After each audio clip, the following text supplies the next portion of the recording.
সিলেট মহানগর পুলিশের বন্দরবাজার ফাঁড়ি হেফাজতে নির্যাতন করে যুবক রায়হান আহমদ হত্যা মামলার চার্জশিট অবশেষে আদালতে গৃহীত হয়েছে। বাদীপক্ষ নারাজি না দেওয়ায় চার্জশিট দাখিলের প্রায় 4.5 মাসের মাথায় এসে সেটি আদালতে গৃহীত হলো। এদিকে চার্জশিটভুক্ত পলাতক আসামি আবদুল্লাহ আল নুমানের বিরুদ্ধে গ্রেফতারি পরোয়ানা জারি করেছেন আদালত। আজ বৃহস্পতিবার সকালে অতিরিক্ত মুখ্য মহানগর আদালতের বিচারক আবুল মোমেন চার্জশিট গ্রহণ করেন। একই সাথে তিনি নোমানের বিরুদ্ধে পরোয়ানা জারি করেন। বিষয়টি নিশ্চিত করেছেন মহানগর পুলিশের আদালত পরিদর্শক প্রদীপ চন্দ্র দাস। তিনি জানান, বৃহস্পতিবার আদালতে চার্জশিট গৃহীত হওয়ার সময় গ্রেফতারকৃত সকল আসামি হাজির ছিলেন। বাদীপক্ষের আইনজীবী এম এ ফজল চৌধুরী জানান, চার্জশিটে নারাজি দেওয়ার মতো তেমন কিছুই ছিল না, তাই নারাজি দেওয়া হয়নি। আদালত চার্জশিট গ্রহণ করেছেন। আদালতে রায়হানের মা, স্ত্রী, সৎ পিতাসহ স্বজনরা উপস্থিত ছিলেন। আজকে মাননীয় আদালতে এই রায়হান হত্যা মামলাটার একটা ধার্য তারিখ ছিল।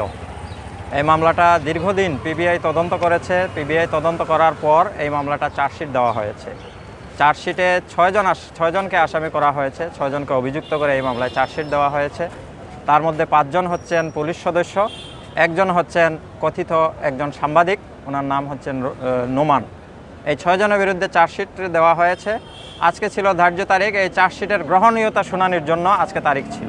প্রসঙ্গত, গেল বছরের 10 অক্টোবর ভোরে সিলেট শহরের আখালিয়ার এলাকার বাসিন্দা রায়হান আহমদকে বন্দরবাজার পুলিশ ফাঁড়িতে নিয়ে নির্যাতন করা হয়। পরে তাকে সিলেট ওসমানী মেডিকেল কলেজ হাসপাতালে ভর্তি করা হলে তিনি সেখানে মারা যান। পরদিন তার স্ত্রী তাহমিনা আক্তার তান্নি কোতোয়ালি থানায় হত্যা মামলা দায়ের করেন। রায়হান হত্যা ঘটনার পর পালিয়ে যান এসআই আকবর। পরে গেল বছরের 9 নভেম্বর দুপুরে সিলেটের কানাইঘাট উপজেলার লক্ষ্মীপ্রসাদ ইউনিয়নের ডোনা সীমান্ত এলাকা থেকে এসআই আকবর হোসেন ভূঁইয়াকে গ্রেফতার করে পুলিশ। মামলাটির তদন্তে প্রথমে পুলিশ ছিল, পরে 13 অক্টোবর মামলাটি স্থানান্তর করা হয় police bureau of investigation PBI এর কাছে। গত 5 মে মামলার তদন্ত কর্মকর্তা পিবিআই এর পরিদর্শক আওলাদ হোসেন আদালতে চার্জশিট দাখিল করেন। 1900 পৃষ্ঠার প্রতিবেদন দাখিল করা হয়। যে 6 জনের বিরুদ্ধে চার্জশিটে দেওয়া হয় তাদের 5 জনই পুলিশ সদস্য। তারা হলেন বন্দরবাজার পুলিশ ফাঁড়ির তৎকালীন in charge SI Akbar Hossain Bhuiyan, SI Hasan Uddin, SI আশেক এলাহি, কনস্টেবল টিটু চন্দ্র দাস ও হারুনুর রশিদ।